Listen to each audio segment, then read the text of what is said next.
Hello friends, स्वागत है आप सभी का पटवारी सीरीज के डे 114 में। आज हम करेंगे मैथ सेक्शन में measurement area and perimeter of plane figures में बची हुई कोऑर्डिनेटर्स का। स्क्वायर और रेक्टेंगल हमने कर लिए, बाकी तीन देखेंगे हम।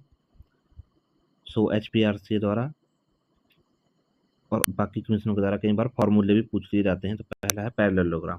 पैरेललोग्राम में क्या होता है कि रेक्टेंगल की तरह ही रेक्टेंगल का भाई होगा कि आमने सामने की भुजाएं बराबर होंगी, लेकिन जो हमारे डायगोनल्स हैं वो इक्वल नहीं होंगे, एक बड़ा होगा एक छोटा होगा। तो एरिया ऑफ पैरेललोग्राम अगर आपने निकालना है तो वो होगा always base into height, B और H, base into height formula रहेगा हमारा।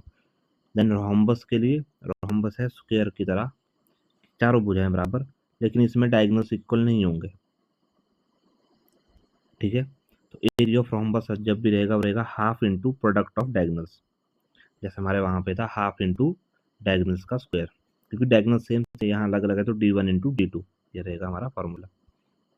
नेक्स्ट, एरिया ऑफ ट्रेपीजियम, यानी कि ट्रेपीजियम क्या होता है, जिसमें सामने की दो समानांतर रेखाएं चलती रहेंगी लेकिन मिलेंगी नहीं कभी। तो इसका एरिया कैसे होगा, एरिया होगा half into sum of parallel side, यानी कि ए एंड बी हमने पैरेलल साइड मान ली, इन दोनों का सम यानी कि 8 और 9, और height the distance between them मान लो अगर ये है 7, तो हाफ इंटू 8 इंटू 9 इंटू 7, तो वो आएगी कोई वैल्यू।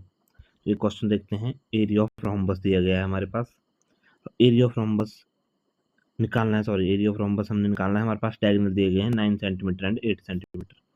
डायगोनल का फार्मूला था half into d1 into d2।